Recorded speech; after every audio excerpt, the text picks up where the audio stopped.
الحمد لله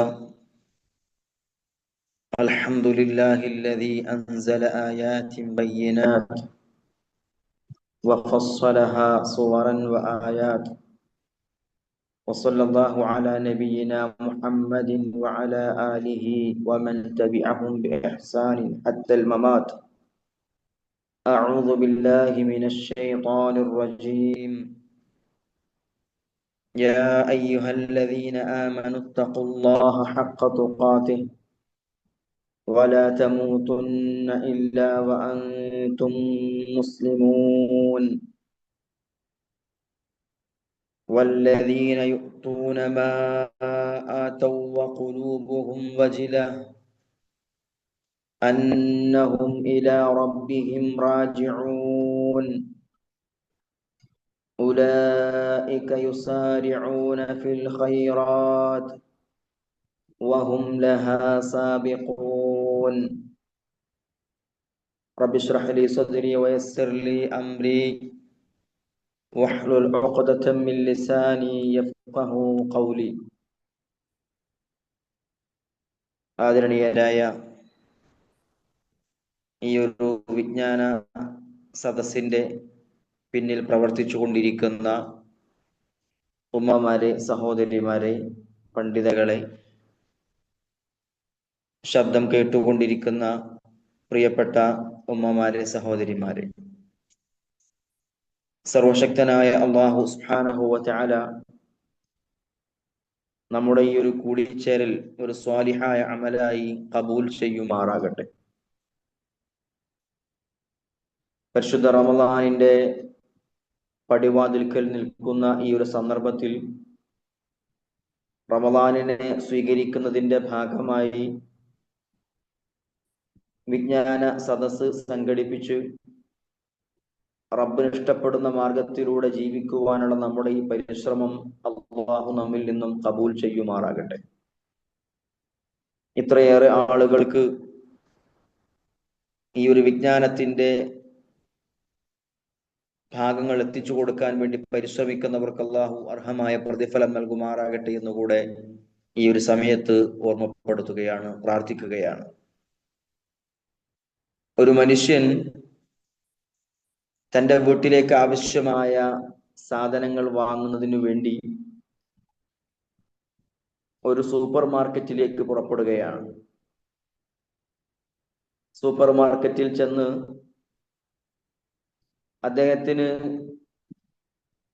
വീട്ടിലേക്ക് ആവശ്യമായ കാര്യങ്ങളെല്ലാം അദ്ദേഹം വാങ്ങുകയുണ്ടായി. വാങ്ങിയ ശേഷം അതിൻ്റെ ബില്ല് കൂട്ടി കാശ് കൊടുക്കാൻ വേണ്ടി അദ്ദേഹം നോക്കി കാശെടുത്ത് കൊടുക്കുന്ന സമയത്ത് അദ്ദേഹം അമ്പരന്ന് പോവുകയാണ്. കാരണം സൂപ്പർ മാർക്കറ്റിൽ കൊടുക്കാൻ വേണ്ടി അദ്ദേഹം കൊണ്ടുവന്നിരുന്ന കാശ് പോക്കറ്റിൽ നിന്നും പുറത്തെടുത്തു നോക്കുമ്പോൾ അതെല്ലാം കീറി കഷ്ണങ്ങളായി മാറിയതാണ് അദ്ദേഹത്തിന് കാണാൻ കഴിയുന്നത്. അതായത് അദ്ദേഹത്തിന്റെ ആ കാശുകളെല്ലാം മൂല്യം നഷ്ടപ്പെട്ടവരും കടലാസുകളായി മാറിയ കാഴ്ചയാണ് അയാൾക്ക് കാണാൻ സാധിച്ചത്. ഏറെ സങ്കടപ്പെട്ടു അദ്ദേഹം. സൂപ്പർ മാർക്കറ്റിന്റെ ഉടമയോട് പറഞ്ഞു, ഞാൻ നല്ല കാശാണ് കൊണ്ടുവന്നിരുന്നത്, എങ്ങനെയാണെന്നറിയില്ല, ഇത് കീറിപ്പറഞ്ഞു പോയിരിക്കുന്നു, എന്ത് ചെയ്യും? ആ സമയത്ത് സൂപ്പർ മാർക്കറ്റിന്റെ ഉടമ പറഞ്ഞു, എനിക്കൊന്നും ചെയ്യാൻ നിർവാഹമില്ല, മൂല്യമുള്ള കാശ് കൊണ്ടുവന്നെങ്കിൽ മാത്രമേ സാധനങ്ങൾ കൊണ്ടുപോകാൻ പറ്റുകയുള്ളൂ. ഇങ്ങനെ പറയുമ്പോൾ വല്ലാതെ ദുഃഖിച്ച് സങ്കടപ്പെട്ടുകൊണ്ട് നിൽക്കുന്ന ആ മനുഷ്യൻ യഥാർത്ഥത്തിൽ എന്തായിരിക്കും അയാളുടെ അപ്പോഴത്തെ ഒരു മാനസികമായ അവസ്ഥ? എന്നാൽ അയാൾക്ക് വേണമെങ്കിൽ വീട്ടിലേക്ക് തിരിച്ചുപോയി മൂല്യമുള്ള കീറിപ്പറിഞ്ഞിട്ടില്ലാത്ത നോട്ടുകൾ എടുത്തുകൊണ്ട് വരാൻ പറ്റും. അയാൾക്ക് അയാൾ ഉദ്ദേശിച്ച സാധനങ്ങൾ വാങ്ങിക്കൊണ്ടുപോകാൻ സാധിച്ചേക്കും. പ്രിയമുള്ളവരെ, എന്നാൽ നമ്മളൊക്കെ പരലോകത്ത് അല്ലാഹുവിൻ്റെ സ്വർഗത്തിനു വേണ്ടി, നരകത്തിൽ നിന്ന് രക്ഷപ്പെടുന്നതിനു വേണ്ടി നമ്മളൊക്കെ സൂക്ഷിച്ചു കൊണ്ട് പരലോകത്തേക്ക് ചെല്ലാൻ വേണ്ടി ഉദ്ദേശിക്കുന്ന ചില കർമ്മങ്ങളുണ്ട്. ഈമാനാകുന്ന നമ്മുടെ കർമ്മം, നമസ്കാരമാകുന്ന നമ്മുടെ കർമ്മം, ഖുർആൻ പാരായണവും അദ്കാറുകളും നോമ്പും ഖുർആൻ കേൾക്കലും ഖുർആൻ ക്ലാസ്സിൽ പങ്കെടുക്കലും തുടങ്ങിയ നമ്മുടെ കർമ്മങ്ങൾ, ഇസ്ലാമിക വസ്ത്രവിധാനം സ്വീകരിച്ചുകൊണ്ടുള്ള നമ്മുടെ കർമ്മങ്ങൾ, മാതാപിതാക്കൾക്ക് സേവനം ചെയ്യുന്ന നമ്മുടെ കർമ്മങ്ങൾ, മക്കളെ പരിപാലിക്കുന്ന ഭർത്താക്കന്മാർക്ക് വേണ്ട സേവനങ്ങൾ ചെയ്തു കൊടുക്കുന്ന, കുടുംബത്തിന്റെ കാര്യങ്ങൾ നോക്കുന്ന നമ്മുടെ കർമ്മങ്ങൾ, ഈ കർമ്മങ്ങളൊക്കെ മൂല്യവത്താണ്, വാല്യൂ ഉള്ളതാണ് എന്നുള്ള മനസ്സുകൊണ്ടായിരിക്കും ഒരുപക്ഷെ നമ്മൾ ജീവിക്കുന്നതും ഈ ലോകത്ത് നിന്ന് വിട പറയുന്നതും. എന്നാൽ അല്ലാഹു സുബ്ഹാനഹു വ തആലയുടെ കോടതിയിലെത്തി സ്വർഗം ലഭിക്കണമെന്ന് ആഗ്രഹിക്കുന്ന നമുക്ക് സ്വർഗം ലഭിക്കുന്നതിനു വേണ്ടി നമ്മൾ ചെയ്തിട്ടുള്ള ഇത്തരം ആരാധനാ കർമ്മങ്ങൾ കീറിയ നോട്ട് പോലെ മൂല്യം നഷ്ടപ്പെട്ടു പോയതാണ് എങ്കിൽ, അല്ലാഹുവിന്റെ അടുക്കൽ പരിഗണിക്കപ്പെടാതെ പോയ കർമ്മങ്ങളാണ് എങ്കിൽ എന്തായിരിക്കും ആ പരലോകത്തെത്തുമ്പോഴുള്ള നമ്മുടെ അവസ്ഥ? കാശിന്റെ മൂല്യം നഷ്ടപ്പെട്ടു പോയ വ്യക്തിക്ക് വീട്ടിലേക്ക് തിരിച്ചുപോയി വീണ്ടും പുതിയ കാശ് എടുത്തു കൊണ്ടുവന്ന് അയാൾക്ക് ഉദ്ദേശിക്കുന്ന സാധനങ്ങൾ വാങ്ങിക്കാൻ പറ്റിയേക്കും. എന്നാൽ പരലോകത്തേക്ക് വേണ്ടി നമ്മൾ കൊണ്ടുപോകുന്ന ഈ ഇബാദത്തുകളാകുന്ന കാശുമായി നമ്മൾ ചെന്ന് അവിടെ ചെല്ലുമ്പോൾ ഇതെല്ലാം മൂല്യം നഷ്ടപ്പെട്ടതാണ്, അതല്ലെങ്കിൽ സ്വീകരിക്കപ്പെടാത്തതാണ് എന്ന് ബോധ്യപ്പെടുമ്പോൾ പിന്നീടൊന്ന് ഭൂമിയിലേക്ക് തിരിച്ചു വന്ന് പുതിയ നോട്ടുകൾ എടുത്തുകൊണ്ട് തിരിച്ചു ചെല്ലാൻ, പുതിയ ഇബാദത്തുകൾ ചെയ്ത് റബ്ബിലേക്ക് മടങ്ങിച്ചെല്ലാൻ ഒരാൾക്കും അവസരമുണ്ടായിരിക്കുകയില്ല എന്നത് വിശുദ്ധ ഖുർആനും പ്രവാചകൻ സല്ലല്ലാഹു അലൈഹി വസല്ലമയും നമ്മളെ പഠിപ്പിച്ചതാണ്. അതുകൊണ്ട് തന്നെ അള്ളാഹുവിന്റെ സ്വർഗം ആഗ്രഹിച്ചുകൊണ്ട്, റബ്ബിന്റെ നരകത്തിൽ നിന്ന് രക്ഷപ്പെടണമെന്ന് ഉദ്ദേശിച്ചുകൊണ്ട് നമ്മൾ ചെയ്യുന്ന ഏതൊരു കർമ്മത്തെക്കുറിച്ചും നമ്മുടെ മനസ്സിലുണ്ടായിരിക്കേണ്ട ചിന്ത, അള്ളാഹുവേ, നിന്റെ ഇഷ്ടത്തിന് വേണ്ടി, നിന്റെ പൊരുത്തത്തിന് വേണ്ടി ഞാൻ ഈ കർമ്മങ്ങളൊക്കെ ചെയ്യുന്നു. ഇതെങ്ങാനും സ്വീകരിക്കാതെ പോയെങ്കിൽ റബ്ബേ ഇത് സ്വീകരിക്കണേ എന്നുള്ള മനസ്സിന്റെ ഉള്ളിൽ നിന്നുള്ള തേട്ടം നമുക്കുണ്ടായിരിക്കണം. കാരണം നേരത്തെ സൂചിപ്പിച്ചതുപോലെ അള്ളാഹുവിന്റെ അടുക്കൽ എത്തുമ്പോൾ ഇതൊക്കെ മൂല്യം നഷ്ടപ്പെട്ടതാണെങ്കിൽ പിന്നീട് തിരിച്ചു വരാനോ നികത്താനാവാത്ത നഷ്ടവുമായിരിക്കും നമുക്കൊക്കെയും ഉണ്ടായിരിക്കുക. അല്ലാഹു സുബ്ഹാനഹു വ തആല അത്തരം അവസ്ഥകളിൽ നിന്ന് നാം ഏവരെയും കാത്തിരക്ഷിക്കുമാറാകട്ടെ. വിശുദ്ധ ഖുർആനിന്റെ 23-ാം അധ്യായം സൂറത്തുൽ മുഅ്മിനൂൻ, അതിന്റെ 60-61 വചനങ്ങളിൽ അല്ലാഹു സുബ്ഹാനഹു വ തആല പറയുന്നുണ്ട്, വല്ലദീന യുഅ്തൂന മാ ആതൗ വഖുലൂബുഹും വജില. വിശ്വാസികളായ ആളുകളെ കുറിച്ച് പറയുകയാണ് അല്ലാഹു സുബ്ഹാനഹു വ തആല. വല്ലദീന യുഅ്തൂന മാ ആതൗ, അവർ ആർക്കെങ്കിലും വല്ലതും നൽകുന്നുവെങ്കിൽ, വഖുലൂബുഹും വജില, അവർ മറ്റുള്ളവർക്ക് വല്ലതും നൽകുന്ന സമയത്ത് തന്നെയും അവരുടെ ഹൃദയങ്ങൾ വിറകൊള്ളുന്നതായിരിക്കും. വജിലത്ത് എന്ന് പറഞ്ഞാൽ വിറകൊള്ളുന്നത് എന്നർത്ഥം. അന്നഹും ഇലാ റബ്ബിഹിം റാജിഊൻ, അവർ അവരുടെ റബ്ബിന്റെ അടുക്കലേക്ക് മടങ്ങി ചെല്ലുന്നവരാണ് എന്ന കാരണം കൊണ്ട് അവരുടെ ഹൃദയങ്ങൾ വിറകൊള്ളുന്നതായിരിക്കും. എന്നിട്ട് അല്ലാഹു പറയുന്നു, ഉലൈക യുസാരിഊന ഫിൽ ഖൈറാത്ത്, അവരാണ് നന്മകളിൽ മുൻകടക്കുന്ന ആളുകൾ, നന്മയിൽ ധൃതിപ്പെട്ടുകൊണ്ട് സഞ്ചരിക്കുന്നവർ. വഹും ലഹാ സാബിഖൂൻ, അവർ ആ നന്മയിലേക്ക് മുൻകടന്ന് ചെല്ലുന്നവരുമാകുന്നു എന്ന് അല്ലാഹു സുബ്ഹാനഹു വ തആല പറഞ്ഞു. അതെ, അള്ളാഹുവിന്റെ പ്രീതിക്ക് വേണ്ടി സമ്പത്ത് ചെലവഴിക്കുമ്പോൾ പോലും ഹൃദയം നടുങ്ങുന്ന, വിറകൊള്ളുന്ന അവസ്ഥയിലുള്ള ആളുകളുണ്ട്. അല്ലാഹു സുബ്ഹാനഹു വ തആല ഇപ്രകാരം പറഞ്ഞപ്പോ നമ്മുടെ ഉമ്മ റസൂലുള്ളാഹി സ്വല്ലല്ലാഹു അലൈഹി വസല്ലമയുടെ പ്രിയ പത്നി മഹദിയായ ആയിഷ റളിയല്ലാഹു അൻഹ റസൂലുള്ളാഹി സ്വല്ലല്ലാഹു അലൈഹി വസല്ലമയോട് ചോദിച്ചു, യാ റസൂലല്ലാഹ്, അല്ലാഹുവിന്റെ ദൂതരെ, വിശുദ്ധ ഖുർആനിൽ വല്ലദീന യുഅ്തൂന മാ ആതൗ വഖുലൂബുഹും വജില, മറ്റുള്ളവർക്ക് വല്ലതും നൽകുമ്പോൾ പോലും ഹൃദയം നടുങ്ങുന്ന ആളുകൾ എന്ന് ചില ആളുകളെ കുറിച്ച് പറഞ്ഞല്ലോ. എന്താണ് അവരുടെ ഹൃദയം ഇപ്രകാരം നടുങ്ങാനുള്ള കാരണം? ഹുവല്ലദീ യസ്രിഖ് വയസ്നി വയശ്റബുൽ ഖംർ. അവരെന്താ മോഷണം നടത്തിയവരാണോ? അവർ വ്യഭിചരിച്ചവരാണോ? അവർ മദ്യപിച്ചവരാണോ റസൂലെ? അങ്ങനെയൊക്കെ ചെയ്തത് കൊണ്ടാകുമല്ലേ അവർ ഹൃദയം നടുങ്ങുന്ന ഭയപ്പെടുന്ന അവസ്ഥയിലായി തീരുന്നത്? അപ്പോ അല്ലാഹു സുബ്ഹാനഹു വ തആലയുടെ പ്രവാചകൻ തിരുത്തി കൊടുക്കുകയാണ്. ലാ യാ ബിൻത അബീ ബക്കർ, അല്ലയോ അബൂബക്കറിന്റെ മകളെ, അങ്ങനെയല്ല കാര്യം. യാ ബിൻത സിദ്ദീഖ്, അസ്സിദ്ദീഖ് ആയ അബൂബക്കർ റളിയല്ലാഹു അൻഹുവിന്റെ മകളെ, അങ്ങനെയല്ല കാര്യം. വലാകിന്നഹു അല്ലദീ യുസല്ലി വയസൂമു വയതസദ്ദഖ്. ഈ പറയപ്പെട്ട ആളുകൾ അവർ കൃത്യമായി നമസ്കരിക്കുന്നവരാണ്, അവർ കൃത്യമായി നോമ്പെടുക്കുന്നവരാണ്, അവർ കൃത്യമായി സ്വതഖ ചെയ്യുന്നവരാണ്. എന്നാൽ വഹുവ യഖാഫുല്ലാഹ അസ്സ വജല്ല, ആ കർമ്മങ്ങളൊക്കെ ചെയ്യുന്നതോടൊപ്പം അവർക്ക് വലിയ ഭയപ്പാടാണ്. എന്തിനാണ് അവർ ഭയപ്പെടുന്നത്? അല്ലാ യുഖ്ബല മിൻഹും, അവർ ചെയ്തുകൊണ്ടിരിക്കുന്ന ഇബാദത്തുകൾ അവരിൽ നിന്ന് സ്വീകരിക്കാതെ പോകുമോ എന്നുള്ള ഭയപ്പാടാണ് അവർക്കുള്ളത് എന്ന് റസൂലുള്ളാഹി സ്വല്ലല്ലാഹു അലൈഹി വസല്ലം മഹദിയായ ആയിഷ റളിയല്ലാഹു അൻഹക്ക് പറഞ്ഞു കൊടുക്കുകയാണ്. ഏതൊരു വിശ്വാസിയെ സംബന്ധിച്ചിടത്തോളം അവർക്ക് ഭയമുണ്ടായിരിക്കണം. കാരണം അവരുടെ കർമ്മങ്ങൾ നിഷ്ഫലമായി പോകുന്നു എന്ന് പറഞ്ഞാൽ എന്തായിരിക്കും അതിന്റെ അവസ്ഥ?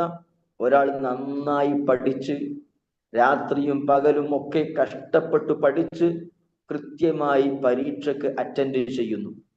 പരീക്ഷയ്ക്ക് അറ്റൻഡ് ചെയ്യുന്ന ഒരാൾ ആ പരീക്ഷാ പേപ്പറിൽ രേഖപ്പെടുത്തേണ്ടിയിരുന്ന തന്റെ രജിസ്റ്റർ നമ്പർ രേഖപ്പെടുത്തിയില്ല എങ്കിൽ എത്ര നന്നായി പരീക്ഷ എഴുതിയിട്ട് എന്തു ഫലം? അയാളുടെ പരീക്ഷാ പേപ്പർ മൂല്യം ലഭിക്കുന്നതായി മാറുകയില്ലല്ലോ. ഇതുപോലെ അല്ലെങ്കിൽ ഇതിനേക്കാൾ ഗൗരവകരമാണ് നമ്മളൊക്കെ പരലോകത്ത് രക്ഷപ്പെടാൻ വേണ്ടി ചെയ്യുന്ന ഇബാദത്തുകൾ സ്വീകരിക്കപ്പെടാതെ പോവുക എന്നുള്ളത്. അതുകൊണ്ട് തന്നെ നമ്മൾ പരലോകത്തേക്ക് വേണ്ടി ഇബാദത്തുകൾ ചെയ്യുമ്പോൾ അത് നഷ്ടപ്പെട്ടു പോകാതിരിക്കാൻ നമ്മൾ എന്തൊക്കെ ശ്രദ്ധിക്കേണ്ടതുണ്ട് എന്നതിനെ കുറിച്ച് മനസ്സിലാക്കുകയും അത് നഷ്ടപ്പെടാതെ സൂക്ഷിക്കുകയും ചെയ്യേണ്ടതുണ്ട്. അതോടൊപ്പം അത് സ്വീകരിക്കപ്പെടണമെങ്കിൽ ഞാൻ എന്തെല്ലാം കാര്യങ്ങൾ ശ്രദ്ധിക്കേണ്ടതുണ്ട് എന്ന് മനസ്സിലാക്കി അത് സ്വീകരിക്കപ്പെടാൻ ആവശ്യമായ കാര്യങ്ങൾ ഈ ഇബാദത്തിന്റെയൊക്കെ കൂടെ തന്നെ ചേർത്ത് വെക്കാനും നമുക്ക് സാധിക്കേണ്ടതുണ്ട്. നമ്മളെ സംബന്ധിച്ചിടത്തോളം പരിശുദ്ധ റമദാൻ നമ്മുടെ പടിവാതിൽക്കൽ എത്തി നിൽക്കുമ്പോൾ നന്മകൾ കൊണ്ട് ഇബാദത്തുകൾ കൊണ്ട് റമദാൻ മാസത്തെ അലങ്കരിക്കണമെന്നുള്ള വല്ലാത്ത ആഗ്രഹത്തോടുകൂടെ റമദാനിനെ പ്രതീക്ഷിച്ചുകൊണ്ട് കഴിയുന്ന നമ്മൾ, അതേപോലെ തന്നെ റമദാനിന്റെ മുന്നോടിയായി ശഅബാൻ മാസത്തിലും പല നന്മകളും വർദ്ധിപ്പിച്ചുകൊണ്ട് റമദാനിനെ സ്വീകരിക്കാൻ വേണ്ടി തയ്യാറായി നിൽക്കുന്ന നമ്മൾ ചെയ്യുന്ന കർമ്മങ്ങൾ അള്ളാഹുവിന്റെ അടുക്കൽ കൃത്യമായി സ്വീകരിക്കപ്പെടണം എന്നുള്ള ആഗ്രഹത്തോടുകൂടെ ആർത്തിയോടുകൂടെ ആയിരിക്കണം അമലുകൾ ചെയ്യേണ്ടത്. അല്ലാഹു സുബ്ഹാനഹു വ തആല ആ രൂപത്തിൽ കർമ്മങ്ങൾ ചെയ്യാൻ നമുക്കെല്ലാവർക്കും തൗഫീഖ് പ്രദാനം ചെയ്യുമാറാകട്ടെ. എങ്കിൽ നമ്മുടെ കർമ്മങ്ങൾ അല്ലാഹു സുബ്ഹാനഹു വ തആല സ്വീകരിക്കണമെങ്കിൽ നമ്മൾ ശ്രദ്ധിക്കേണ്ട കാര്യങ്ങൾ എന്തൊക്കെയാണ്? പണ്ഡിതന്മാർ പ്രധാനമായും 3 കാര്യങ്ങളെ എണ്ണി പറഞ്ഞതായി നമുക്ക് കാണാൻ സാധിക്കും. അതിലൊന്ന് അൽ ഈമാൻ. ഈമാൻ ഉള്ളവരുടെ കർമ്മങ്ങൾ മാത്രമേ അല്ലാഹു സുബ്ഹാനഹു വ തആല സ്വീകരിക്കുകയുള്ളൂ. അതായത് സകല പ്രാർത്ഥനകളും സകല നേർച്ചകളും സകല വഴിപാടുകളും സ്രഷ്ടാവായ അല്ലാഹു സുബ്ഹാനഹു വ തആലക്ക് മാത്രം സമർപ്പിക്കുന്നവരാരോ അവരുടെ ഇബാദത്തുകൾ മാത്രമേ അല്ലാഹു സുബ്ഹാനഹു വ തആല സ്വീകരിക്കുകയുള്ളൂ. മരണപ്പെട്ടു പോയ മഹാന്മാരോടോ ജീവിച്ചിരിക്കുന്നവരോ ആയ മഹാന്മാരോടോ അമ്പിയാക്കന്മാരോടോ ഔലിയാക്കന്മാരോടോ പ്രാർത്ഥിക്കുന്ന സങ്കടം പറയുന്നവരാണോ അവരുടെ ഇബാദത്തുകൾ അല്ലാഹു സ്വീകരിക്കുകയില്ല. അല്ലാഹു അല്ലാത്ത ആരോട് പ്രാർത്ഥിക്കുന്നവരാണെങ്കിലും ശരി അവരുടെ ഇബാദത്തുകൾ അല്ലാഹു സുബ്ഹാനഹു വ തആല സ്വീകരിക്കുന്നതല്ല, അത് നിഷ്ഫലമായി പോകുമെന്ന് വിശുദ്ധ ഖുർആനിന്റെ ആയത്തുകളിലൂടെ തന്നെ അല്ലാഹു സുബ്ഹാനഹു വ തആല നമ്മളെ പഠിപ്പിച്ചിട്ടുണ്ട്. അതേപോലെ തന്നെ ചരിത്രത്തിൽ നമുക്ക് കാണാൻ പറ്റും, ജാഹിലിയ കാലഘട്ടത്തിൽ ധർമ്മം ചെയ്യുന്ന വിഷയത്തിൽ അറിയപ്പെട്ട ഒരു വ്യക്തിയാണ് ഹാത്തിമു ത്വാഇ എന്ന് പറയുന്ന വ്യക്തി. അദ്ദേഹം പാവങ്ങളെ സഹായിക്കുന്ന വിഷയത്തിൽ യാത്രക്കാരായ ആളുകൾക്കും സാമ്പത്തിക പ്രയാസം അനുഭവിക്കുന്ന ആളുകൾക്കും ഭക്ഷണം നൽകുന്ന വിഷയത്തിൽ വളരെയേറെ തൽപരനായിരുന്നുവെന്ന് കാണാൻ സാധിക്കും. രാത്രികാലങ്ങളിൽ അദ്ദേഹം മലയുടെ മുകളിൽ തീയിടാറുണ്ടായിരുന്നുവെന്നാണ്. എന്തിനാണ് മലയുടെ മുകളിൽ തീ കത്തിക്കുന്നത്? അതിലൂടെ കടന്നു പോകുന്ന യാത്രാ സംഘങ്ങൾ ഇവിടെ ഒരു വ്യക്തിയുണ്ടെന്ന് മനസ്സിലാക്കി ഇങ്ങോട്ട് കടന്നു വന്ന് ഇവിടെ നിന്ന് ഭക്ഷണം കഴിച്ചു പോകട്ടെ എന്നതിനു വേണ്ടി അദ്ദേഹം മലമുകളിൽ തീ കത്തിക്കാറുണ്ടായിരുന്നുവെന്ന് കാണാൻ സാധിക്കും. അത്രയും മറ്റുള്ളവർക്ക് ഭക്ഷണം കഴിപ്പിക്കാൻ വേണ്ടി അദ്ദേഹം ശ്രദ്ധിച്ചിരുന്നു. തണുപ്പുള്ള രാത്രികളിൽ അദ്ദേഹം തന്റെ ഭൃത്യനോട് പറയാറുണ്ടായിരുന്നുവെന്നാണ്, ഇന്ന് നല്ല തണുപ്പുള്ള ദിവസമാണ്, അതിഥികളെ കിട്ടാൻ പ്രയാസമാണ്, ഒരു അതിഥിയെ എങ്കിലും നീ എനിക്ക് കൊണ്ടുവന്നു തന്നാൽ നീ ഇന്ന് സ്വതന്ത്രനാണ് എന്ന് പറഞ്ഞ് അതിഥികളെ സൽക്കരിക്കുന്ന വിഷയത്തിൽ അത്രത്തോളം ശ്രദ്ധ കാണിച്ചിരുന്ന വ്യക്തിയാണ് ഹാത്തിമു ത്വാഇ. ഇദ്ദേഹത്തിന്റെ ചരിത്രത്തിൽ നമുക്ക് കാണാം, ഒരു ദിവസം അദ്ദേഹവും അദ്ദേഹത്തിന്റെ കുടുംബവും പട്ടിണിയിലാണ്. ഹാത്തിമു ത്വാഇയും അദ്ദേഹത്തിന്റെ കുടുംബവും പട്ടിണിയിലാണ്. അദ്ദേഹത്തിന്റെ ഭാര്യയാണ് സംഭവം പറയുന്നത്. അദ്ദേഹത്തിന്റെ ഭാര്യയുടെ പേര് നവ്വാറ എന്നാണ്. നവ്വാറ. ഈ നവ്വാറ പറയുകയാണ്, ഒരു ദിവസം ഞങ്ങൾ പട്ടിണിയിലായിരുന്നു. ഹാത്തിമു ത്വാഇ എന്നോട് പറഞ്ഞു, ഹാത്തിമു ത്വാഇക്കും നവ്വാറക്കും 3 മക്കളാണ്. ഒന്ന് അദിയ്, മറ്റൊന്ന് അബ്ദുള്ള, മറ്റൊന്ന് സഫാന. ഇങ്ങനെ 3 മക്കളാണ്. നവ്വാറ പറയുകയാണ്, ഹാത്തിമു ത്വാഇ എന്നോട് പറഞ്ഞു, സഫാന എന്ന നമ്മുടെ പെൺമകളെ കെട്ടിപ്പിടിച്ച് സമാധാനിപ്പിച്ച് നീ ഉറങ്ങണം. അബ്ദുള്ള, അദി എന്നീ 2 ആൺമക്കളെ കെട്ടിപ്പിടിച്ച് അവരെ സമാധാനിപ്പിച്ച് ഞാനും ഉറങ്ങാം. പട്ടിണിയിലാണ് നമ്മൾ ഇന്ന്, ഭക്ഷണം കഴിക്കാൻ ഒന്നുമില്ല. നേരം പുലർന്നതിന്റെ ശേഷം നമുക്ക് എന്തെങ്കിലും മാർഗമുണ്ടോ എന്ന് നോക്കാം. അങ്ങനെ ഭർത്താവിന്റെ വാക്ക് കേട്ട് നവ്വാറ തന്റെ മകൾ സഫാനയെയും കെട്ടിപ്പിടിച്ച് കിടന്നു. ഹാത്തിമു ത്വാഇ അദിയിനെയും അബ്ദുള്ളയെയും കെട്ടിപ്പിടിച്ച് കടന്നു. നവ്വാറ പറയുകയാണ്, ഉറങ്ങാൻ കിടന്നെങ്കിലും ഉറക്കം വരുന്നില്ല. വിശപ്പിന്റെ കാഠിന്യം കൊണ്ട് ഉറക്കം വരുന്നില്ല. ഞങ്ങളെങ്ങനെ ഉറങ്ങാൻ കഴിയാതെ കിടക്കുകയാണ്. ആ സമയത്ത് രാത്രി അർദ്ധരാത്രിയോട് അടുത്തിട്ടുണ്ട് സമയം. അയൽവാസിയായ ഒരു സ്ത്രീ വന്നിട്ട് വാതിലിൽ മുട്ടുകയാണ്. ഹാത്തിമു ത്വാഇ വാതിൽ തുറന്നു നോക്കി. ആ സമയത്ത് ഹാത്തിമു ത്വാഇയോട് അയൽവാസിയായ സ്ത്രീ പറയുന്നത്, ഹാത്തിമു ത്വാഇയോട് പറയുകയാണ്, ഭക്ഷണം കഴിക്കാൻ ഒന്നുമില്ല, പട്ടിണിയിലാണ്, ഞാനും എൻ്റെ മക്കളും ഇന്ന് പട്ടിണിയിലാണ്, എന്തെങ്കിലും തരണമെന്ന് ഹാത്തിമു ത്വാഇയോട് ആ സ്ത്രീ വന്നുകൊണ്ട് പറയുമ്പോ ഭാര്യ നവ്വാറ പറയുന്നു, ഹാത്തിമു ത്വാഇ നേരെ അടുക്കളയിലേക്ക് ചെന്ന് അവിടുന്ന് കത്തിയെടുത്ത് വീടിന്റെ പുറത്തേക്ക് ഇറങ്ങി. അദ്ദേഹത്തിന് യാത്ര ചെയ്യാൻ വേണ്ടി ഉണ്ടായിരുന്ന ഏക വാഹനമായിരുന്ന അദ്ദേഹത്തിന്റെ കുതിരയെ അദ്ദേഹം അറുത്തു. എന്നിട്ട് അയൽവാസിയായ സ്ത്രീയോട് പറഞ്ഞു, നിങ്ങൾ നിങ്ങളുടെ മക്കളെയും കൂട്ടിയിട്ട് വരിക, ഭക്ഷണം ഇവിടെ പാകം ചെയ്യാം. അങ്ങനെ ചരിത്രം പറയുന്നത്, ഒട്ടകപ്പക്ഷി തന്റെ കുഞ്ഞുങ്ങളെയും കൊണ്ട് വരുന്നത് പോലെ അയൽവാസിയായ സ്ത്രീ തന്റെ 6 മക്കളെയും കൊണ്ട് ഹാത്തിമു ത്വാഇയുടെ വീട്ടിലേക്ക് വരുന്നു. ഹാത്തിമു ത്വാഇ തന്റെ കുതിരയെ അറുത്ത് ഭക്ഷണം പാകം ചെയ്ത് ഈ സ്ത്രീയും ഹാത്തിമു ത്വാഇ കൂടെ കഴിക്കാൻ ഒരുങ്ങുമ്പോ, ഹാത്തിമു ത്വാഇയുടെ കുടുംബങ്ങളും ഒന്നിച്ച് കഴിക്കാൻ ഒരുങ്ങുമ്പോ ഈ സ്ത്രീ പറഞ്ഞു, നമ്മുടെ ചുറ്റുഭാഗങ്ങളിൽ എത്രയോ ആളുകൾ പട്ടിണിയിലാണ്, അവർക്കില്ലാതെ നമുക്ക് എങ്ങനെ ഇത് ഭക്ഷിക്കാൻ പറ്റും? അപ്പോ ഹാത്തിമു ത്വാഇ മനസ്സിലാക്കി, എല്ലാവരെയും വിളിച്ചുണർത്താം. അങ്ങനെ ആ പ്രദേശത്ത് പട്ടിണി കിടക്കുന്നവരായിരിക്കുമെന്ന് തോന്നുന്ന ആളുകളെ ഒക്കെ വിളിച്ചു വരുത്തി എല്ലാവർക്കും കൂടെ ഭക്ഷണം കഴിപ്പിച്ചതിന്റെ ശേഷമാണ് പിന്നീട് ഹാത്തിമു ത്വാഇ ഉറക്കത്തിന്റെ തുടർച്ചയിലേക്ക് നീങ്ങിയത്. ഞാനിത് പറഞ്ഞത്, ഇത്രയേറെ മറ്റുള്ളവർക്ക് നന്മ ചെയ്തു കൊടുക്കാൻ പരിശ്രമിച്ചിരുന്ന, ആ കാര്യത്തിൽ ശ്രദ്ധിച്ചിരുന്ന ഹാത്തിമു ത്വാഇയുടെ മകളാണ് സഫാന എന്നവൾ. സഫാന പിന്നീട് മുസ്ലിമായി. ഈ സഫാന വന്നിട്ട് റസൂലുള്ളാഹി സ്വല്ലല്ലാഹു അലൈഹി വസല്ലമയോട് ചോദിക്കുന്നുണ്ട്, എന്റെ പിതാവിന്റെ അവസ്ഥ എന്തായിരിക്കും? അതേപോലെ തന്നെ അദി ഇബ്നു ഹാത്തിം, അദി എന്നവരും മുസ്ലിം ആയിട്ടുണ്ട്. ഈ ഹാത്തിമു ത്വാഇയുടെ മക്കളിൽ അദി എന്നവരും മുസ്ലിം ആയിട്ടുണ്ട് എന്ന് കാണാൻ പറ്റും. ഈ ഹാത്തിമു ത്വാഇയെ കുറിച്ച് റസൂലുള്ളാഹി സ്വല്ലല്ലാഹു അലൈഹി വസല്ലം പറയുന്നുണ്ട്, ധർമ്മം ചെയ്യുന്ന വിഷയത്തിൽ അറിയപ്പെട്ട വ്യക്തിയാണ് ഹാത്തിമു ത്വാഇ. പക്ഷേ അദ്ദേഹം ജീവിതത്തിൽ ഈമാൻ ഉൾക്കൊണ്ടിട്ടില്ലാത്ത വ്യക്തിയാണ്. അള്ളാഹു സുബ്ഹാനഹു വ തആലയോട് പ്രാർത്ഥിക്കും, അള്ളാഹു അല്ലാത്തവരോടും പ്രാർത്ഥിക്കും. അങ്ങനെ ജീവിച്ച വ്യക്തിയാണ് ഹാത്തിമു ത്വാഇ. അള്ളാഹുവിന് വേണ്ടി നേർച്ചയാക്കും, അള്ളാഹു അല്ലാത്തവർക്ക് വേണ്ടിയും നേർച്ചയാക്കും.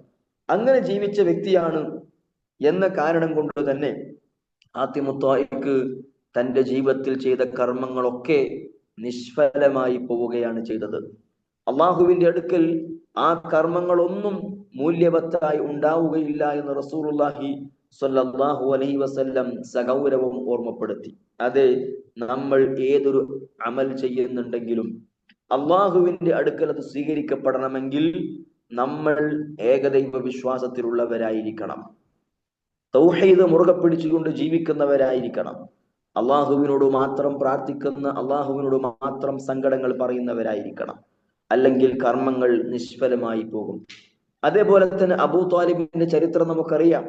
നമുക്കൊന്നും ലഭിച്ചിട്ടില്ലാത്ത സൗഭാഗ്യം, അള്ളാഹുവിന്റെ റസൂൽ സ്വല്ലല്ലാഹു അലൈഹി വസല്ലമയെ ശത്രുക്കൾക്ക് മുമ്പിൽ നിന്ന് അങ്ങേയറ്റം പ്രൊട്ടക്ട് ചെയ്യാനുള്ള സൗഭാഗ്യം ലഭിച്ച വ്യക്തിയാണ് അബൂ ത്വാലിബ് എന്നവർ. പക്ഷേ ഈ ലോകത്തിൽ നിന്ന് വിട പറയുമ്പോ ഏകദൈവ വിശ്വാസം സ്വീകരിച്ചുകൊണ്ട് വിട പറയാൻ സാധിച്ചില്ല. അള്ളാഹുവിനോട് സങ്കടങ്ങൾ പറയുന്ന, അള്ളാഹുവിന്റെ സൃഷ്ടികളോടും സങ്കടങ്ങൾ പറയുന്ന, മരണപ്പെട്ടു പോയ മഹാന്മാരോട് വിഷമങ്ങളും സങ്കടങ്ങളും പറയുന്ന, അത് ശരിയാണെന്ന് വിശ്വസിക്കുന്ന ആ ഒരു തലത്തിലാണ് അദ്ദേഹം ഈ ലോകത്തോട് വിട പറഞ്ഞു പോയത്. അതുകൊണ്ട് തന്നെ അദ്ദേഹത്തിന്റെ കർമ്മങ്ങളും നിഷ്ഫലമായി പോയി ശാശ്വതമായി നരകത്തിൽ കഴിയേണ്ടുന്ന അവസ്ഥ അദ്ദേഹത്തിനുണ്ടായി. അതുകൊണ്ട് ജീവിതത്തിൽ ഒരിക്കലും ഈമാൻ നഷ്ടപ്പെടുന്ന പ്രവർത്തനം നമ്മിൽ ഉണ്ടാകാൻ പാടില്ല, തൗഹീദ് നഷ്ടപ്പെടുന്ന ഒരു അവസ്ഥയും ഉണ്ടാകാൻ പാടില്ല എന്ന് ഒന്നാമതായി നമ്മൾ മനസ്സിലാക്കിയിരിക്കേണ്ടതുണ്ട്. നമ്മുടെ കർമ്മങ്ങൾ സ്വീകരിക്കണമെങ്കിൽ ഒന്നാമതായി ഉണ്ടാകേണ്ടതാണ് നമ്മുടെ വിശ്വാസം ശരിയായിരിക്കണം എന്നുള്ളത്. അഥവാ അള്ളാഹുവിനോട് മാത്രം പ്രാർത്ഥന, അള്ളാഹുവിനോട് മാത്രം സങ്കടം പറയൽ, മനസ്സിന്റെ വിഷമങ്ങൾ മാറാനാണെങ്കിലും, കടബാധ്യതകളിൽ നിന്ന് രക്ഷപ്പെടാനാണെങ്കിലും, രോഗം മാറുന്നതിന് വേണ്ടിയാണെങ്കിലും, കുടുംബത്തിലെ സമാധാനത്തിന് വേണ്ടിയാണെങ്കിലും, മക്കളുടെ വിവാഹം നന്നായിട്ട് നടക്കുന്നതിന് വേണ്ടിയാണെങ്കിലും, ഇങ്ങനെ ഏതൊരു കാര്യത്തിന് വേണ്ടിയാണെങ്കിലും അള്ളാഹു സുബ്ഹാനഹു വ തആലയോട് മാത്രം പ്രാർത്ഥിച്ചുകൊണ്ടുള്ള ഒരു ജീവിതം ഉണ്ടെങ്കിൽ റബ്ബിന്റെ അടുക്കൽ കർമ്മങ്ങൾ സ്വീകരിക്കുന്നതിനുള്ള ഒരു വഴി അവിടെ തുറന്നിട്ടുണ്ട്. രണ്ടാമതായി ഉണ്ടായിരിക്കേണ്ടത്, പണ്ഡിതന്മാര് പറയുന്നു, അൽ ഇഖ്ലാസ്. അത് നിഷ്കളങ്കതയാണ്, ആത്മാർത്ഥതയാണ്. അല്ലാഹു സുബ്ഹാനഹു വ തആലക്ക് വേണ്ടിയായിരിക്കണം നമ്മൾ ചെയ്യുന്ന കർമ്മങ്ങൾ. അല്ലാഹു പറഞ്ഞല്ലോ, വമാ ഉമിറു ഇല്ലാ ലിയഅ്ബുദുല്ലാഹ മുഖ്ലിസീന ലഹുദ്ദീൻ.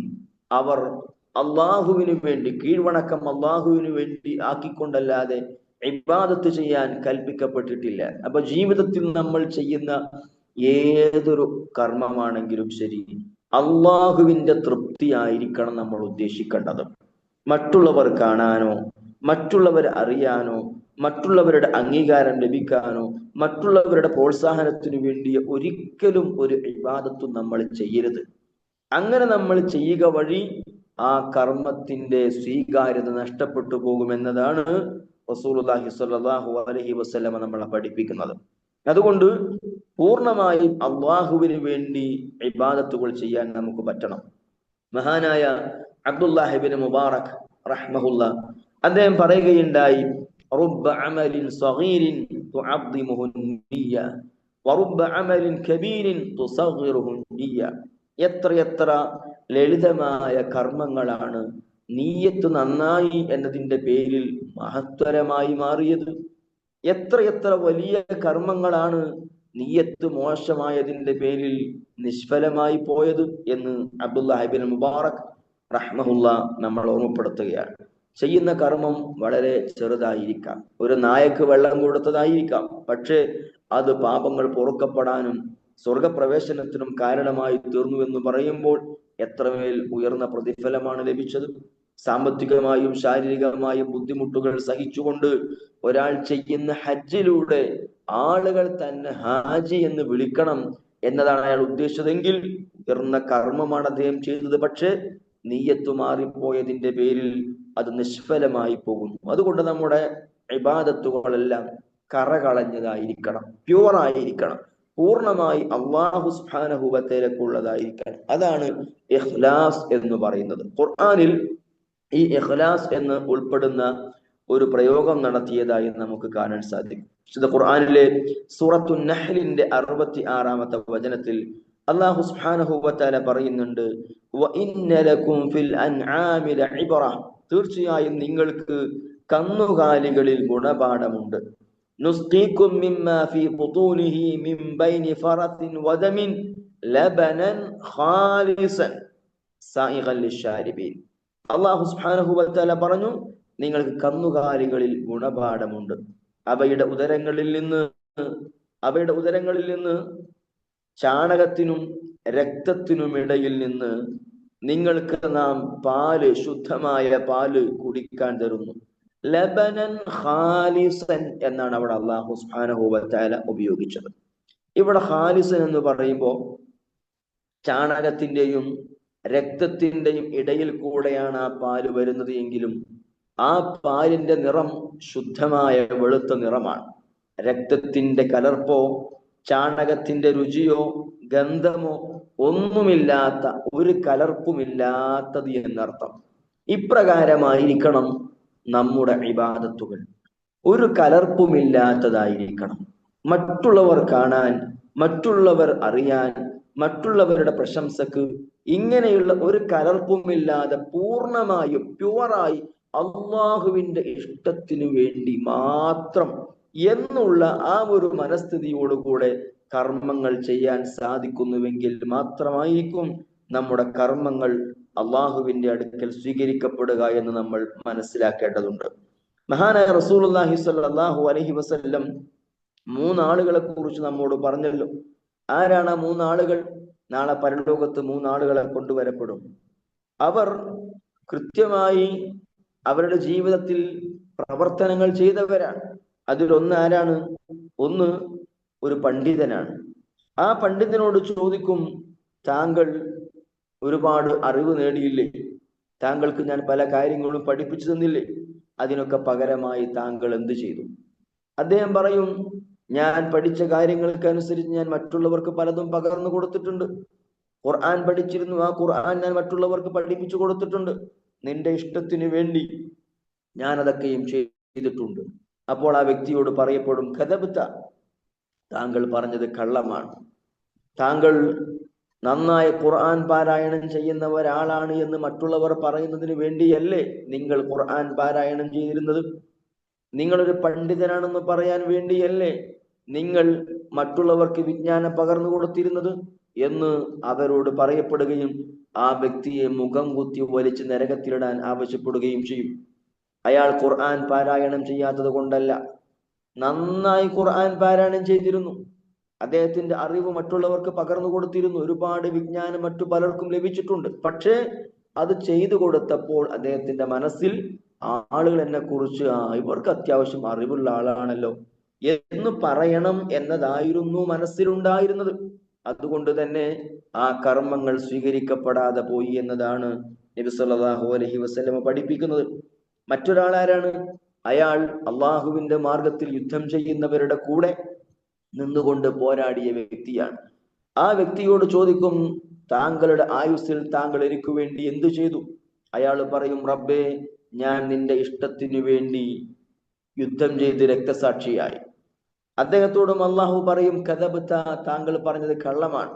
അയാൾ യഥാർത്ഥത്തിൽ താൻ ഒരു ഹീറോ ആണ് എന്ന് ജനങ്ങൾ തന്നെ കുറിച്ച് പറയാൻ വേണ്ടി പോരാടി മരിച്ച വ്യക്തിയാണ്. അയാളെയും പിടിച്ച് നരകത്തിലേക്ക് വലിച്ചെറിയാൻ വേണ്ടി ആവശ്യപ്പെടുമെന്നാണ്. വിശ്വാസികളുടെ കൂടെ നിന്ന് യുദ്ധം ചെയ്തുകൊണ്ട് മരണപ്പെട്ടുവെങ്കിലും അയാളുടെ ആ ഒരു വലിയ കർമ്മം നിഷ്ഫലമായി പോയി, സ്വീകരിക്കാതെ പോയി. എന്തുകൊണ്ടാണ്? അള്ളാഹുവിന്റെ പ്രീതിക്കു വേണ്ടി ചെയ്യേണ്ട പ്രവൃത്തി പടപ്പുകളുടെ ഇഷ്ടത്തിനു വേണ്ടി, മറ്റുള്ളവരുടെ പ്രശംസക്കു വേണ്ടി ചെയ്തു എന്നതാണ് അതിന്റെ കാരണം. അതേപോലെ തന്നെ 3-ാമത്തെ വ്യക്തിയെ കൊണ്ടുവരപ്പെടുന്നു.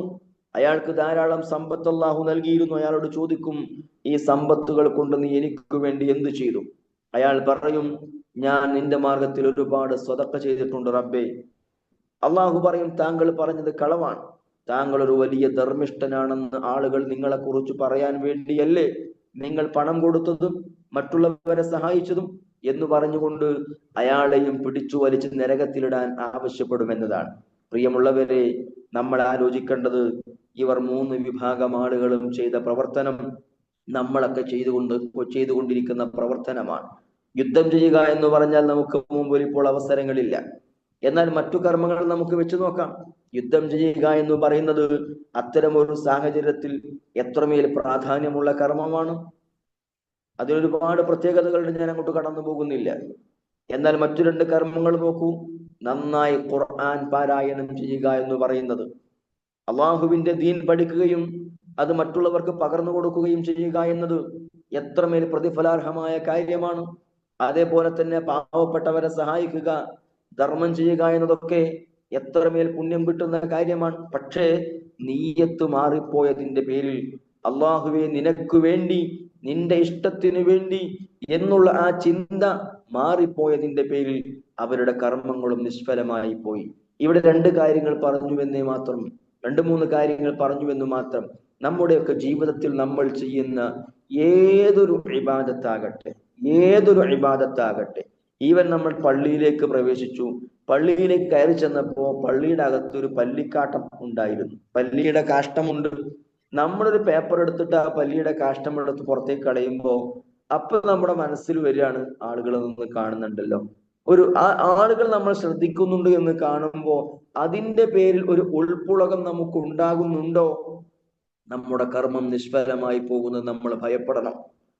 മുൻഗാമികൾ പറയുന്നുണ്ട്, മനസ്സിനെ പിടിച്ചു നിർത്തുക എന്നതാണ് എൻ്റെ ജീവിതത്തിൽ ഏറ്റവും ശ്രമകരമായ പണി. ചെയ്യുന്ന കർമ്മങ്ങൾ എത്രയോ മഹത്തരമായിരിക്കും, പക്ഷേ മനസ്സ് പതറിപ്പോകുന്നതോടെ അത് നിഷ്ഫലമായി പോകുന്നു. ഒന്ന് ആലോചിച്ച് നോക്കുക, നമ്മൾ ഒരു മനുഷ്യൻ 1 കോടി രൂപ ഒരു പാവപ്പെട്ടവരെ സഹായിക്കുന്ന ഒരു കാര്യത്തിലേക്ക് നൽകുന്നു എന്ന് വിചാരിക്കും. 1 കോടി രൂപ അയാൾ വളരെ കഷ്ടപ്പെട്ടുണ്ടാക്കിയ കാശായിരിക്കും അത്. ആ 1 കോടി രൂപ അയാൾ കൊടുക്കുമ്പോൾ അയാളുടെ മനസ്സിൽ, അള്ളാഹുവേ നിന്റെ ഇഷ്ടത്തിന് വേണ്ടി മാത്രമാണ് ഞാനിത് കൊടുക്കുന്നത് എന്നതാണ് അയാളുടെ മനസ്സിലെങ്കിൽ, ആ 1 കോടി രൂപ 700 അതിനപ്പുറവും ഇരട്ടിയായി അള്ളാഹു സുബ്ഹാനഹു വ തആല അയാൾക്ക് രേഖപ്പെടുത്തുന്നു. എത്രമേൽ നല്ല കാര്യമാണ്. എന്നാൽ ഈ 1 കോടി രൂപ കൊടുക്കുന്ന സമയത്ത് ഞാൻ 1 കോടി രൂപ കൊടുത്തിട്ടുണ്ട് എന്ന് ആളുകളൊക്കെ അറിയുമ്പോൾ, ആളുകളൊക്കെ അതിനെ കുറിച്ച് ഇങ്ങനെ പറയുമ്പോൾ അതൊരു സന്തോഷം, അതിലൊരു സംതൃപ്തി, അതിലൊരു ഉൾപ്പുളകം കൊള്ളൽ, അതിൽ ആളുകളുടെ ഇത്തരം പ്രശംസകൾ കേൾക്കാൻ വേണ്ടിയാണ് ഇയാൾ ഈ 1 കോടി രൂപ കൊടുത്തതെങ്കിൽ, അയാൾ കഷ്ടപ്പെട്ടുണ്ടാക്കിയ അയാളുടെ 1 കോടി രൂപ നഷ്ടപ്പെട്ടു. മാത്രമല്ല, ആളുകളെ കാണിക്കാനും ആളുകളുടെ പ്രശംസക്കും വേണ്ടി കൊടുത്തതിന്റെ പേരിൽ അയാൾക്ക് അള്ളാഹുവിന്റെ അടുക്കൽ ശിക്ഷയുമായിരിക്കും ഉണ്ടാവുക. നോക്കൂ, 1 കോടി രൂപയും പോയി, മാത്രല്ല റബ്ബിന്റെ അടുക്കൽ ശിക്ഷയുമാണ് അയാളെ കാത്തിരിക്കുന്നത്. അപ്പൊ ഞാൻ പറഞ്ഞു വന്നത്, നമ്മൾ ചെയ്യുന്ന ഏതൊരു ഇബാദത്താകട്ടെ അതിൽ ഇഖ്ലാസ് കൃത്യമായി ഉണ്ടാകണം. അള്ളാഹുവിന്റെ പ്രീതി ഉദ്ദേശിച്ചു കൊണ്ടായിരിക്കണം നമ്മൾ ചെയ്യേണ്ടത്. അപ്പോൾ മാത്രമേ അത് സ്വീകരിക്കപ്പെടുകയുള്ളൂ. നമ്മുടെ കർമ്മങ്ങളിൽ ഈ ഇഖ്ലാസ് നഷ്ടപ്പെടുന്നതിനെ അങ്ങേയറ്റം നമ്മൾ ഭയപ്പെടണം. നമ്മൾ എത്ര ശ്രദ്ധിച്ചാലും ഒരുപക്ഷെ ആ ഇഖ്ലാസ് നഷ്ടപ്പെട്ടു പോകാൻ സാധ്യതയുണ്ട്. അള്ളാഹു കാത്തിരക്ഷിക്കുമാറാകട്ടെ. അതുകൊണ്ടാണ് റസൂലുള്ളാഹി സ്വല്ലല്ലാഹു അലൈഹി വസല്ലമ പറഞ്ഞല്ലോ, സ്വല്ലൂ ബില്ലൈലി വന്നാസു നിയാം, ജനങ്ങൾ ഉറങ്ങിക്കിടക്കെ നിങ്ങൾ എഴുന്നേറ്റ് നമസ്കരിക്കൂ എന്ന് പറഞ്ഞല്ലോ. എല്ലാവരും ഉറങ്ങിക്കിടക്കുമ്പോൾ എഴുന്നേറ്റ് നമസ്കരിക്കുമ്പോൾ അതിൽ പ്രത്യേക ഈമാൻ ഉണ്ടെങ്കിൽ മാത്രമേ കഴിയുള്ളൂ. മറ്റൊന്ന്, ജനങ്ങൾ കാണണമെന്നുള്ള ചിന്ത വരാൻ സാധ്യത കുറവാണ് ആ സമയത്താവുമ്പോ. കാരണം എന്താ? കാണാൻ ആളുകൾ ഉണ്ടാവില്ല, എല്ലാവരും ഉറക്കത്തിലായിരിക്കും. അതുകൊണ്ട് തന്നെ ആ സമയത്തുള്ള നമസ്കാരത്തിന് അതിൻ്റെതായ പ്രത്യേകതയുണ്ട്. അതുകൊണ്ടാണ് ഫർദ് നമസ്കാരങ്ങൾ അല്ലാത്ത നമസ്കാരങ്ങൾ വീടുകളിൽ വെച്ച് നമസ്കരിക്കലാണ്. സുന്നത്ത് നമസ്കാരങ്ങൾ വീടുകളിൽ വെച്ച് നിർവഹിക്കലാണ് ഉത്തമം എന്ന് പറയാൻ കാരണം എന്താ? അതൊക്കെ റിയാഇനെ, ഇഖ്ലാസിനെ കൃത്യമായി ബാധിക്കുന്ന വിഷയമാണ്. അതുകൊണ്ട് തന്നെ സുന്നത്ത് നമസ്കാരങ്ങൾ വീട്ടിൽ വെച്ചാകുമ്പോൾ അവിടെ മറ്റുള്ളവർ കാണട്ടെ എന്നുള്ള ചിന്ത ഇല്ലാതാക്കുവാൻ, ലഘൂകരിക്കുവാൻ സഹായിക്കുമെന്നത് കൊണ്ടാണ് അപ്രകാരം റസൂലുള്ളാഹി സ്വല്ലല്ലാഹു അലൈഹി വസല്ലം പഠിപ്പിക്കാനുള്ള കാരണം. അപ്പൊ നമ്മുടെ കർമ്മങ്ങൾ അള്ളാഹു സ്വീകരിക്കണമെങ്കിൽ ഈമാൻ ഉണ്ടായിരിക്കണം, ഇഖ്ലാസ് ഉണ്ടായിരിക്കണം. മൂന്നാമതായി ഇത്തിബാഉ റസൂൽ, റസൂലുള്ളാഹി സ്വല്ലല്ലാഹു അലൈഹി വസല്ലമ എങ്ങനെയാണോ പഠിപ്പിച്ചത് അങ്ങനെ ചെയ്യുമ്പോൾ മാത്രമേ ഒരു കർമ്മം അള്ളാഹുവിന്റെ അടുക്കൽ സ്വീകരിക്കപ്പെടുകയുള്ളൂ. എപ്പോൾ ചെയ്യാൻ പറഞ്ഞു അപ്പോൾ ചെയ്യുക, എങ്ങനെ ചെയ്യാൻ പറഞ്ഞു അങ്ങനെ ചെയ്യുക, എത്ര തവണ ചെയ്യാൻ പറഞ്ഞു അത്രയും തവണ ചെയ്യുക. ഇങ്ങനെ നബി സല്ലല്ലാഹു അലൈഹി വസല്ലമയെ പിന്തുടർന്നുകൊണ്ട് ചെയ്യുമ്പോൾ മാത്രമേ ആ കർമ്മം അള്ളാഹുവിന്റെ അടുക്കൽ സ്വീകരിക്കപ്പെടുകയുള്ളൂ. നമസ്കാരം എന്നത് അള്ളാഹുവിന് ഏറെ ഇഷ്ടപ്പെട്ട കാര്യമാണ്. അപ്പൊ ഒരാൾ ചിന്തിക്കുക, സുബഹിന്റെ സമയത്ത് ഏതായാലും എഴുന്നേറ്റില്ലേ, അപ്പൊ സുബഹി ഒരു 4 റക്അത്താണ് നമസ്കരിക്കാം എന്ന് വിചാരിച്ച് ഒരാൾ സുബഹി നമസ്കാരം 4 റക്അത്ത് നമസ്കരിച്ചാൽ അത് അള്ളാഹുവിന്റെ അടുക്കൽ സ്വീകരിക്കപ്പെടുകയില്ല. എന്തുകൊണ്ടാണ്? അത് നബി സല്ലല്ലാഹു അലൈഹി വസല്ലമയുടെ മാതൃകയില്ലാത്തതാണ്. അതേപോലെ തന്നെ നോമ്പ് ഏറെ പ്രാധാന്യമുള്ള നോമ്പാണ്, ഏറെ പ്രാധാന്യമുള്ളതാണ്. നബി സല്ലല്ലാഹു അലൈഹി വസല്ലം അതിന്റെ മഹത്വമൊക്കെ ധാരാളം പറഞ്ഞിട്ടുണ്ട്, ഞാൻ അങ്ങോട്ട് കടന്നു പോകുന്നില്ല. എന്നാൽ ഒരാള് ബറാഅത്ത് നോമ്പെടുത്തു അല്ലെങ്കിൽ മിഅ്റാജ് നോമ്പെടുത്തു, അള്ളാഹുവിന്റെ അടുക്കൽ സ്വീകരിക്കപ്പെടുകയില്ല. എന്തുകൊണ്ടാ? അള്ളാഹുവിന്റെ റസൂൽ സ്വല്ലല്ലാഹു അലൈഹി വസല്ലമയോ അവിടുത്തെ സ്വഹാബിമാരോ ഒരിക്കൽ പോലും ബറാഅത്ത് നോമ്പോ മിഅ്റാജിന്റെ നോമ്പോ എടുത്തിട്ടില്ല. അതുകൊണ്ട് തന്നെ ആ നോമ്പ് ഇസ്ലാമിലില്ല. അതുകൊണ്ട് അങ്ങനെ ഒരു നോമ്പ് ഒരാൾ എടുത്താൽ അത് അള്ളാഹുവിന്റെ അടുക്കൽ സ്വീകരിക്കപ്പെടുകയില്ല.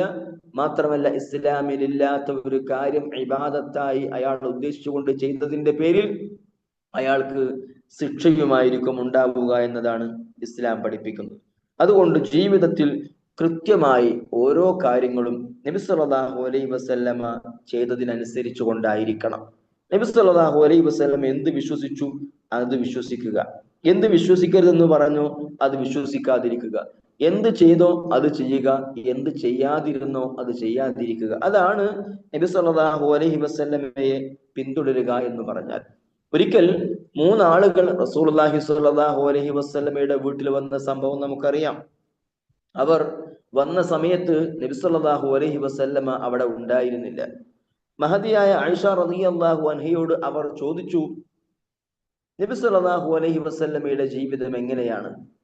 അപ്പോൾ ആയിഷ റളിയല്ലാഹു അൻഹ പറഞ്ഞു കൊടുത്തു, നബി സല്ലല്ലാഹു അലൈഹി വസല്ലമ രാത്രി നമസ്കരിക്കാറുണ്ട്, ഉറങ്ങാറുണ്ട്. അദ്ദേഹം വിവാഹം കഴിച്ചിട്ടുണ്ട്, ഇബാദത്തുകളിൽ ഏർപ്പെടാറുമുണ്ട്. അദ്ദേഹത്തിന് നോമ്പുള്ള ദിവസങ്ങൾ ഉണ്ടാകാറുണ്ട്, നോമ്പില്ലാത്ത ദിവസങ്ങളുമുണ്ട്.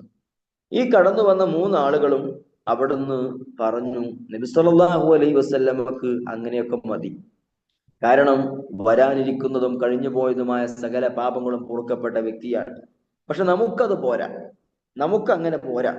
അതിൽ ഒരാൾ പറഞ്ഞു, ഞാൻ ഇനി മുതൽ രാത്രിയിൽ ഫുള്ളായി നമസ്കരിക്കും, ഉറങ്ങാതെ പൂർണ്ണമായി നമസ്കരിക്കും. രണ്ടാമത്തെ ആള് പറഞ്ഞു, ഞാൻ വിവാഹം കഴിക്കുകയേ ഇല്ല, ഞാൻ ഫുള്ള് ആരാധനയിലായിരിക്കും. മൂന്നാമത്തെ ആള് പറഞ്ഞു, ഇനി മുതൽ എനിക്ക് എല്ലാ ദിവസവും നോമ്പായിരിക്കും. നോക്കൂ, ഇവരെ 3 പേരും പറഞ്ഞു, രാത്രി പൂർണ്ണമായി നമസ്കരിക്കുക, വിവാഹം പോലും കഴിക്കാതെ ഇബാദത്തിൽ മുഴുകുക, എല്ലാ ദിവസവും നോമ്പെടുക്കുക. ഇതൊക്കെ നല്ല കാര്യമല്ലേ എന്ന് ചിന്തിച്ചേക്കും. പക്ഷേ അത് നല്ല കാര്യമല്ല. എന്തുകൊണ്ടാ?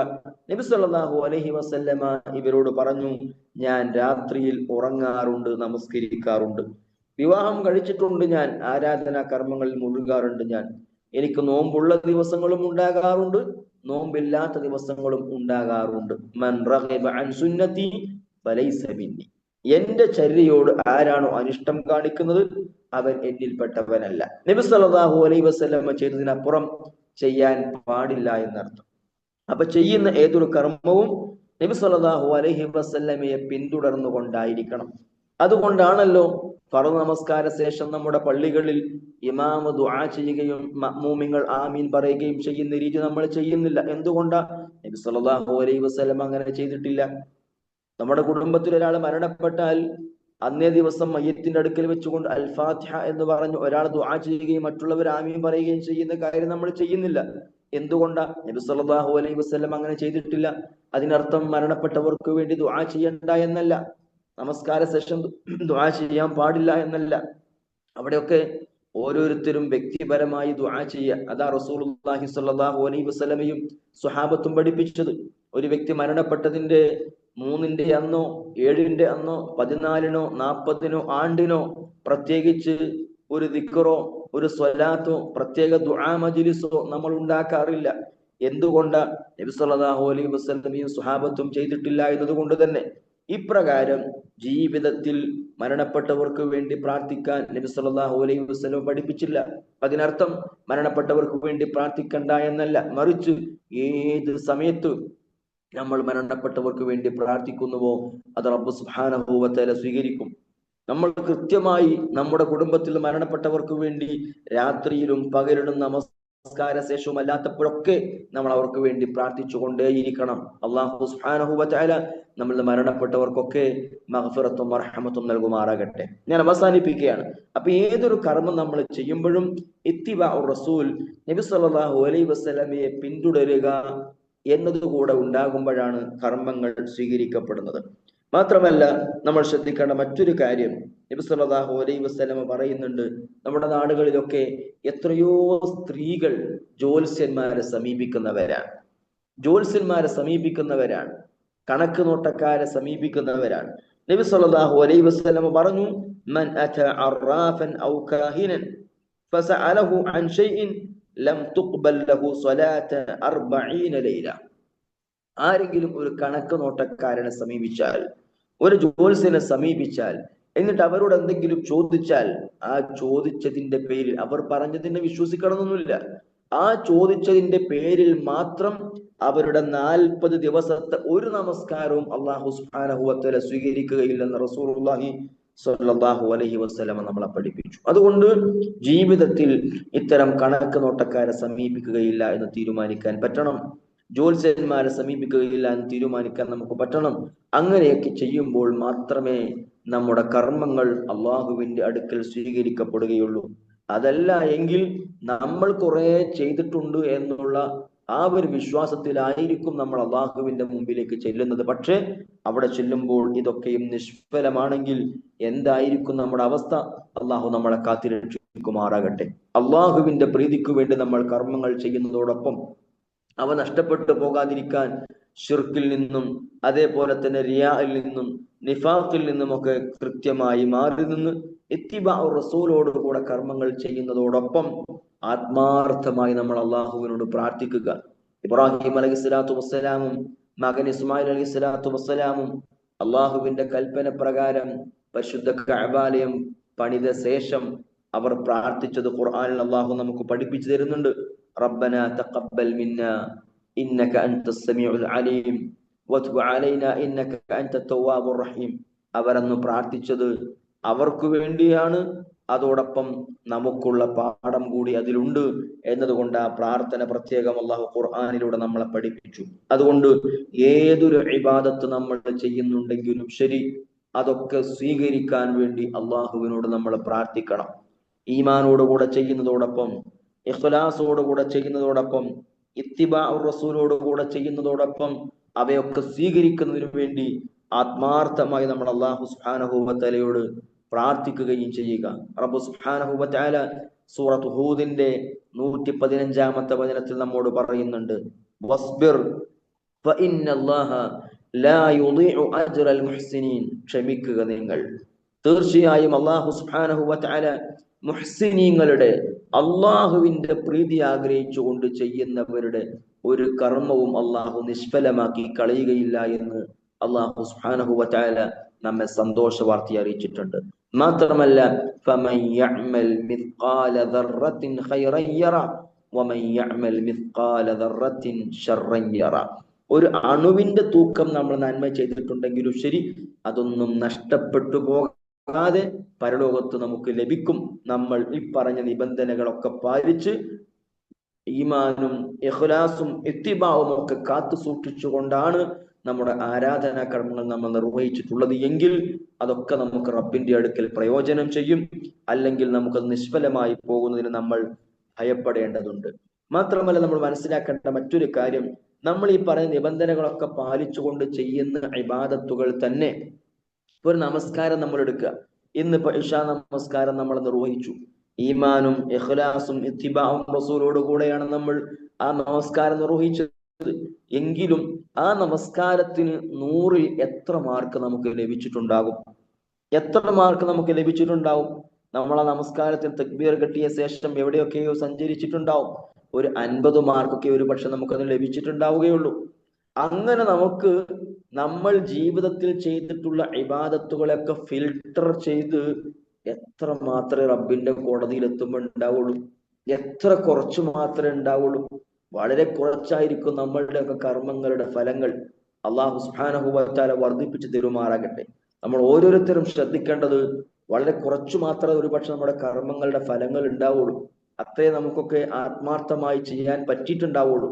എന്നാൽ റബ്ബിന്റെ അടുക്കൽ സ്വീകരിക്കപ്പെട്ടിട്ടുള്ള കർമ്മങ്ങളിൽ നിന്ന് വീണ്ടും നമുക്ക് നഷ്ടപ്പെട്ടു പോകുക എന്ന് പറഞ്ഞാൽ അത്രമേൽ വലിയ നഷ്ടമായിരിക്കും. അങ്ങനെ സംഭവിക്കുന്നതിനെ കുറിച്ചും റസൂലുള്ളാഹി സ്വല്ലല്ലാഹു അലൈഹി വസല്ലം പറഞ്ഞല്ലോ. മറ്റൊരാളെ കുറിച്ച് ഗീബത്ത് പറഞ്ഞതിന്റെ പേരിൽ, മറ്റൊരാളെ ചീത്ത പറഞ്ഞതിന്റെ പേരിൽ, അയാളെ കുറ്റപ്പെടുത്തി പറഞ്ഞതിന്റെ പേരിൽ നമ്മുടെ സൽക്കർമ്മങ്ങളിൽ നിന്ന് അവർക്ക് എടുത്തു കൊടുക്കപ്പെടുന്നു പറഞ്ഞല്ലോ.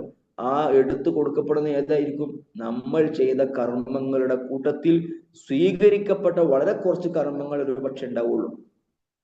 ആ കർമ്മങ്ങളിൽ നിന്ന് വീണ്ടും എടുത്തു കൊടുക്കപ്പെടുക എന്ന് പറഞ്ഞാൽ എന്തായിരിക്കും നമ്മുടെ അവസ്ഥ? അതുകൊണ്ട് പരലോകത്തെ ഓർത്ത്, ആ പരലോക വിചാരണയെ കുറിച്ചും ആ കോടതിയെ കുറിച്ചും ഓർത്ത് നമ്മൾ ചെയ്യുന്ന കർമ്മങ്ങൾ നഷ്ടപ്പെട്ടു പോകാതിരിക്കാൻ, സ്വീകരിക്കപ്പെടാതെ പോകാതിരിക്കാൻ ശ്രദ്ധിക്കേണ്ട കാര്യങ്ങൾ നമ്മൾ കൃത്യമായി പാലിക്കുക. കൃത്യമായ ഈമാനോടെ, ഇഖ്ലാസോടെ, ഇത്തിബാഓടെ ഓരോ ഇബാദത്തുകളും ചെയ്യാൻ വേണ്ടി നമ്മൾ ശ്രമിക്കുക. അതോടൊപ്പം ആത്മാർത്ഥമായി അള്ളാഹുവിനോട് പ്രാർത്ഥിക്കുക.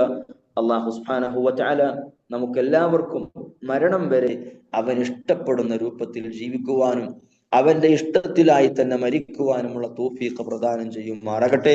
നമ്മുടെയൊക്കെ ജീവിതത്തിൽ അറിഞ്ഞും അറിയാതെയും സംഭവിച്ച എല്ലാ തെറ്റുകുറ്റങ്ങളും അള്ളാഹു നമുക്കൊക്കെ വിട്ടുപുറത്ത് മാപ്പാക്കി തരുമാറാകട്ടെ. മരിക്കുന്നത് വരെ അള്ളാഹുവിനെ ഭയപ്പെട്ട് ജീവിച്ച് മരിക്കുന്ന സമയത്ത് കലിമത്തു തൗഹീദ് ലാ ഇലാഹ ഇല്ലല്ലാഹ് ഉച്ചരിച്ചുകൊണ്ട് മരിക്കാൻ നമുക്കെല്ലാവർക്കും അള്ളാഹു തൗഫീഖ് പ്രദാനം ചെയ്യുമാറാകട്ടെ. നമുക്കിടയിൽ ശാരീരികമായും സാമ്പത്തികമായും മാനസികമായും കുടുംബപരമായും പ്രയാസങ്ങൾ അനുഭവിക്കുന്ന ഒരുപാട് ആളുകൾ ഉണ്ടാകും. എല്ലാവരുടെയും എല്ലാ പ്രയാസങ്ങളും അള്ളാഹു സുബ്ഹാനഹു വ തആല ദൂരീകരിക്കുമാറാകട്ടെ. ഈ ഒരു മജ്‌ലിസിൽ പങ്കെടുത്തതിന്റെ ബറക്കത്ത് കൊണ്ട് എല്ലാവരുടെയും എല്ലാ വിഷമങ്ങളും അള്ളാഹു സുബ്ഹാനഹു വ തആല മാറ്റിക്കൊടുക്കുമാറാകട്ടെ. നമ്മിൽ നിന്ന് മരണപ്പെട്ടവർക്ക് അള്ളാഹു മഗ്ഫിറത്തും റഹ്മത്തും നൽകുമാറാകട്ടെ. അവരെയും നമ്മയും അള്ളാഹു അവന്റെ ജന്നാത്തുൽ ഫിർദൗസിൽ ഒരുമിച്ച് കൂട്ടി അനുഗ്രഹിക്കുമാറാകട്ടെ. റബ്ബന ആതിനാ ഫിദ്ദുനിയ ഹസന വഫിൽ ആഖിറതി ഹസനത വഖിനാ അദാബന്നാർ. ആമീൻ ആമീൻ ആമീൻ ബിറഹ്മതിക യാ അർഹമർ റഹീമീൻ. അസ്സലാമു അലൈക്കും വറഹ്മത്തുള്ളാഹി വബറകാതുഹു.